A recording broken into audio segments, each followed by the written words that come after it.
Thank you very much, Chepo. And I would like to thank Michelle because that was amazing session for me because after lunch we all know that we are prone to sleep. And I did not have any single moment that I was yeah, because that was hugely important what you were speaking, both of you, about, and was hugely interesting.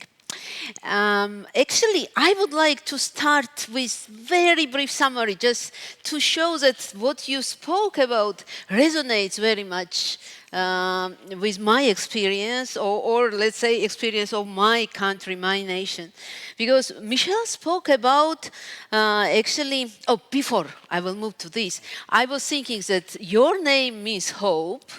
My name, dear colleagues, means soul.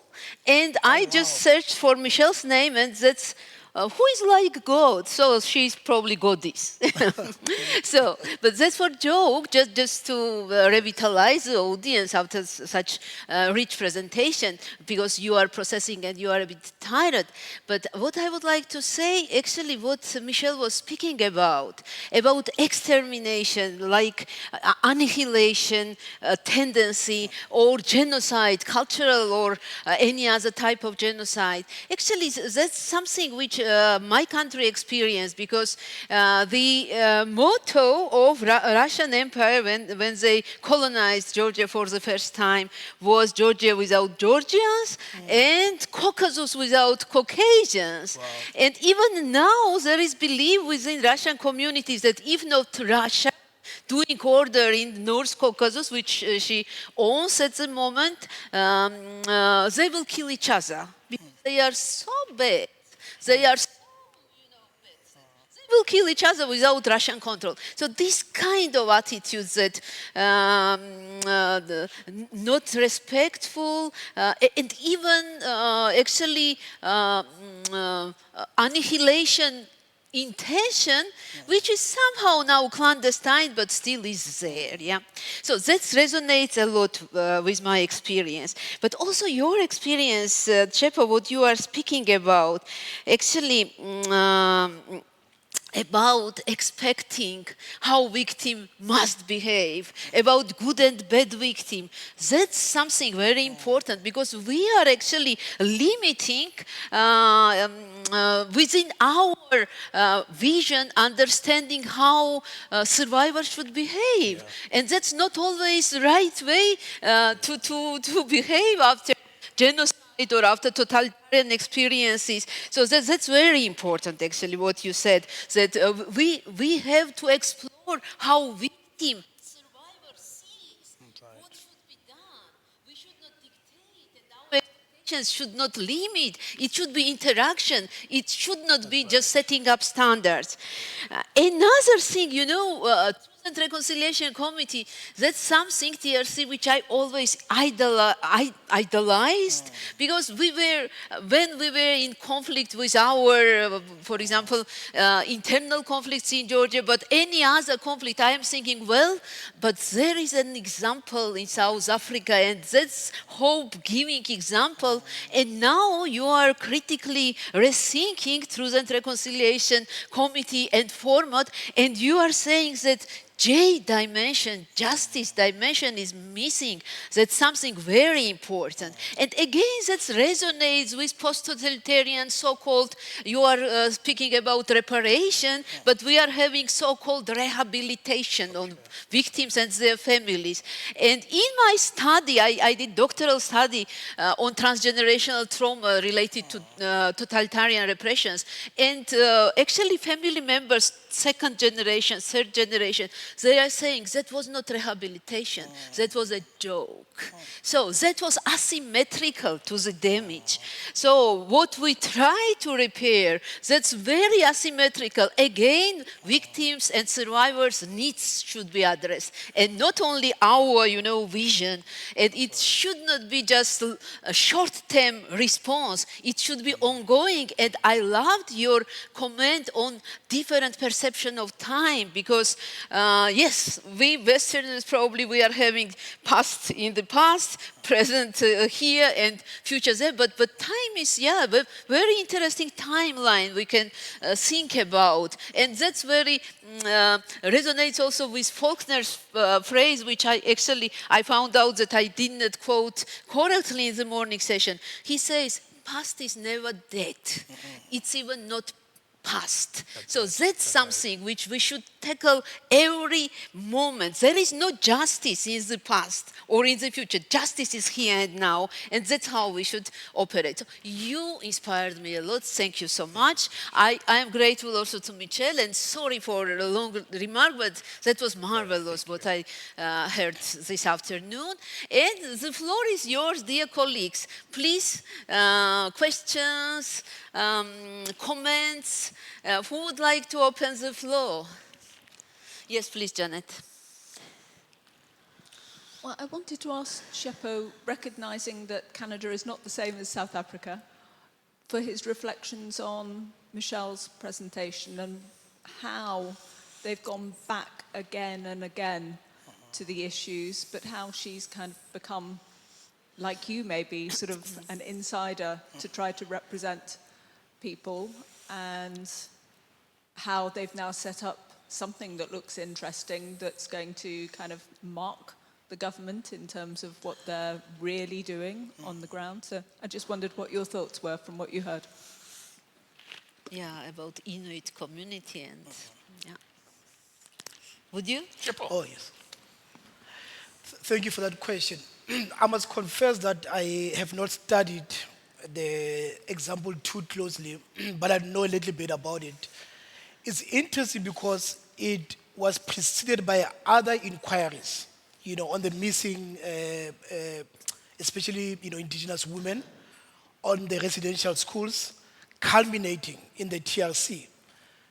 Meaning that when you get to the TRC, there's been multiple other openings.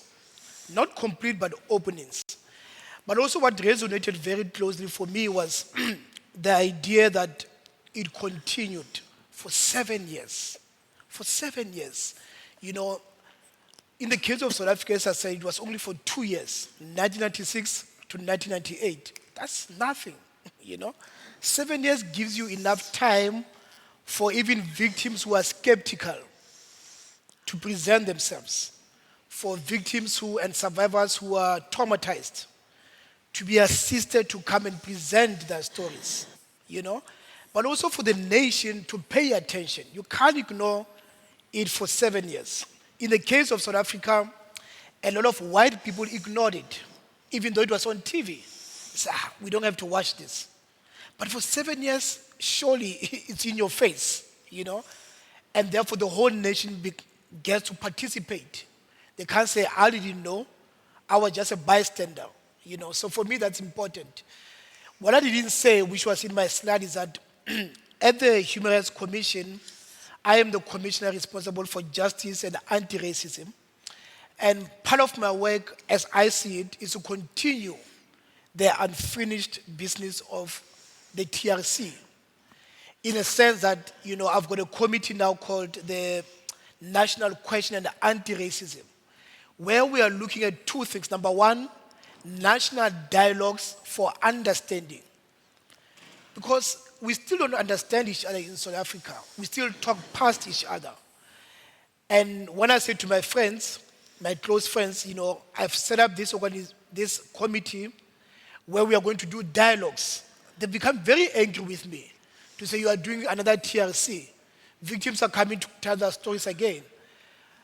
But you can't skip this process of understanding, cross-cultural understanding. It's very, very important.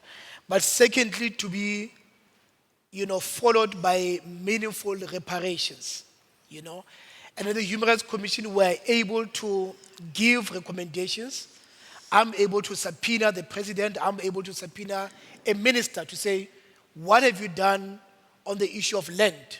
What have you done on the issue of housing? What have you done on the issue of access to justice? So, just like they're doing in Canada, we also have those means of following up later on. The difference, I don't know in Canada, but in South Africa is that sometimes we give recommendations, but no one listens to them. because it's a culture of impunity from the state, from big business, from powerful actors. So in a state where there's no will for people to do the right thing, there's nothing you can do. But yes, it's a start where we are saying, number one, there is the unfinished business of the Truth Commission. You can't say we're the Truth Commission and we've ticked a box and then that's it. These are intergenerational trauma and intergenerational, beneficiaries and intergenerational, victimhood. And you have to address that. Unless you do that, you'll have a perpetuation of what I started with, massacres. As I said, in 2021, 350 people died, and it's not a scandal.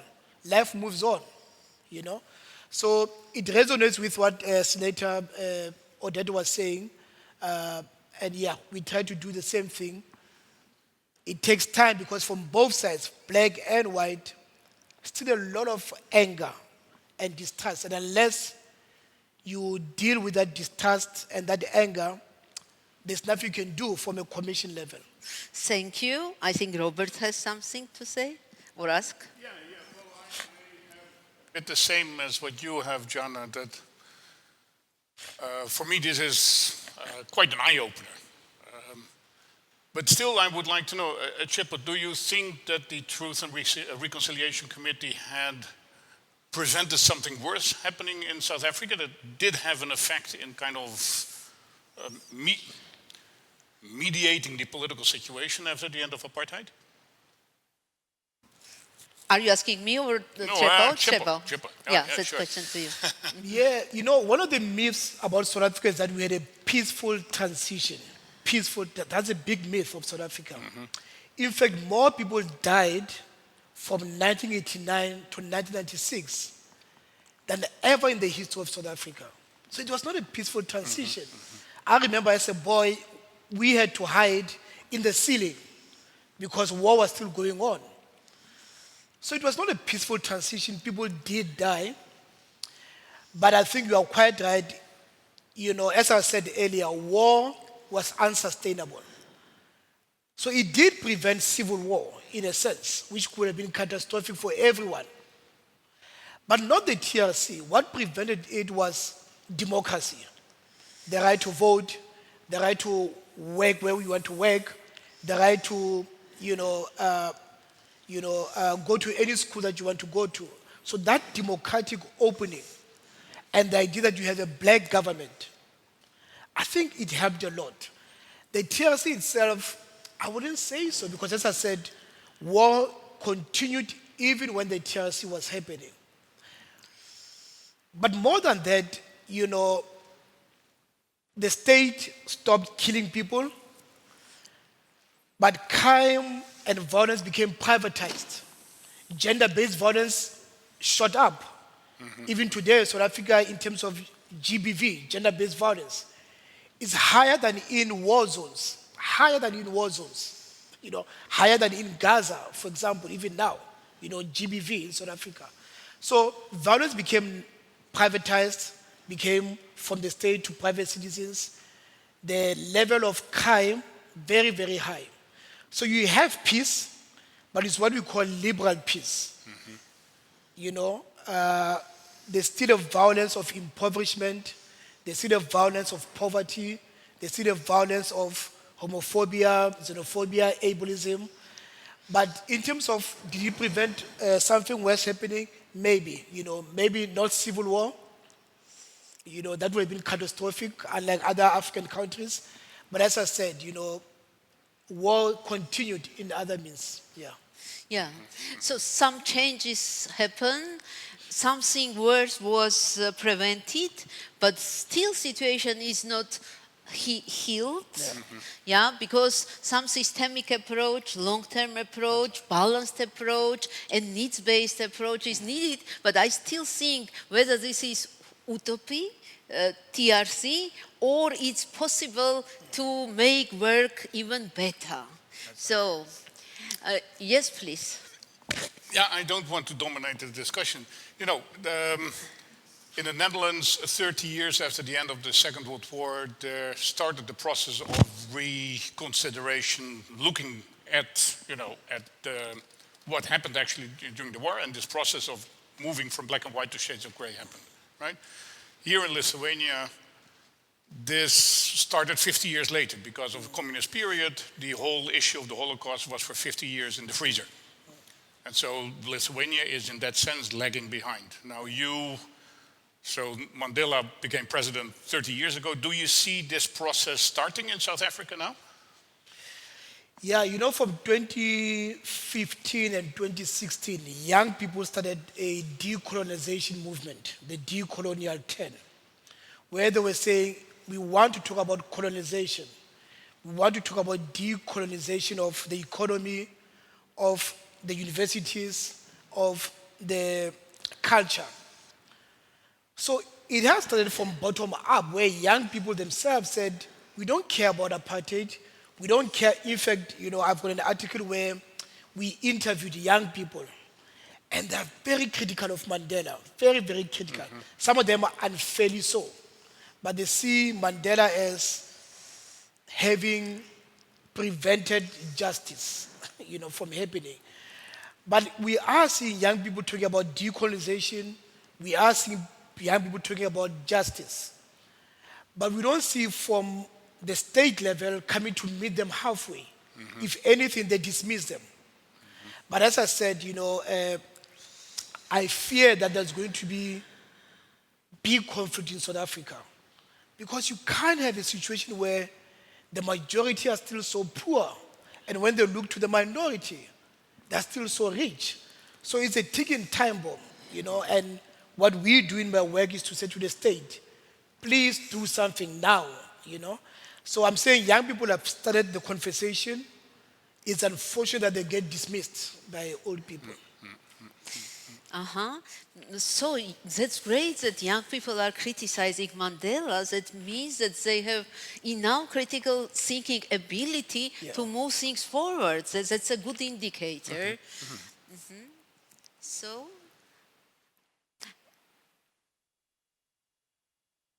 yes, please. Thank you so much for presentation. I wasn't aware of that. And it's TLC. Usually, I imagine it as something beautiful that happened in some parts of the world, and so critical stance and showing that it wasn't truly successful there. I think it's important, and I want to to do a reality check with myself as I'm thinking about such processes. And what's possible, and I'm thinking about Israeli-Palestine conflict now, and I'm wondering, I'm sure as difficult as it sounds, some people are thinking about what can be done there. At the same time, it seems like your critique and your experience in South Africa case is really, really useful, to hold such a process there, to rush it, and of course now it's not possible. But yeah, I'm interested, on long-term about that conflict. Your opinion, about that conflict. And probably applicability of TRC within the frame of another conflict. Yeah. Yeah, it's a difficult situation, as you know. I've been there, I've been to Palestine, to Israel, to talk about the Truth Commission. So just to clarify, I'm saying you must have a Truth Commission. You must have it. You must have a process of looking at the past. You must have a process of reckoning with what happened in the past. You must have a process of nation building, of healing. And if the Truth Commission is one way to do that, you must have it. But I'm saying you must be aware of limitations, Part of the thing is that it cannot be a process of elite.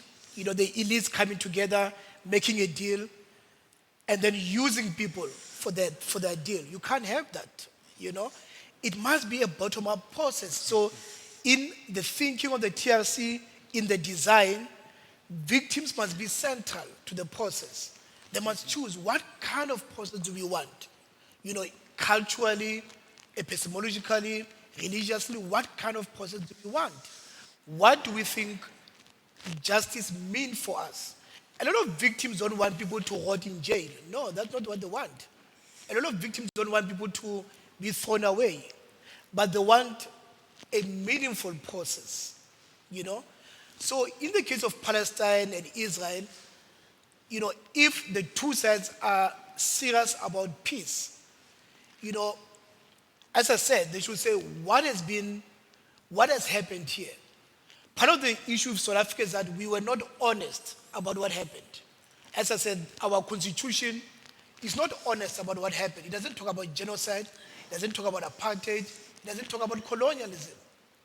So you are founding a new society on a lie, on a collective lie. That's unfair, you know? So are both sides in Israel and Palestine willing to tell the truth of what happened from the Balfour Declaration all the way up, you know? And what does a two-state solution mean in that context, you know? So I'm saying it's very difficult for me to say what should happen in different contexts, and I've been there, you know, so I've seen the situation, the very horrible situation. But peace is possible. I believe in peace. My name is Hope, you know? I believe in peace. I believe in healing. I believe in justice. But everything must be bottom up. Victims must take center. The international community must also be fair. In the case of South Africa, the international community forced us to reconcile on very bad terms, the international community, because Britain and the United States of America had a lot of economic interest in South Africa. Now, they were very biased because of their economic interests. So what is the role of the international community? Are they biased, or are they, you know, interested in a long-term solution? Very, very difficult. Yeah, thank you. So that's about meaningful process, which usually in psychology we say that it should be the process which will bring to the side moral, procedural, and material satisfaction. That's easy to say, but difficult to implement, because we saw that asymmetrical measures are discrediting the process. So another critical question is limits of compromising. Within which limits we can compromise, and where we are crossing red lines out of which new generation criticizes Mandela, yeah? That's another important issue. And the third issue is victim to be in a focus, but the situation where both sides handicap in being in the position of victim, acknowledgement of this probably is the first step to trigger the authentic, meaningful process. And it has its own horizon of reconciliation. Because I remember that at the beginning of 2000s, I went to Guernica to celebration of the Guernica bombing anniversary. And I was amazed that German interns, young people, were participating and were very active in celebrating, Guernica anniversary. And the Basque conflictologist, sorry, I don't remember his name, he told that every conflict has horizon of reconciliation. It might be too early now to speak about Russian-Ukrainian reconciliation. Probably after 40 years, that will be right time. So horizon of reconciliation should be taken into consideration, because if we are starting early, we might discredit process again. Yeah. Questions, comments, complaints? Break. Coffee break. Coffee break. Thank you very much. Thank Thank you you. so much.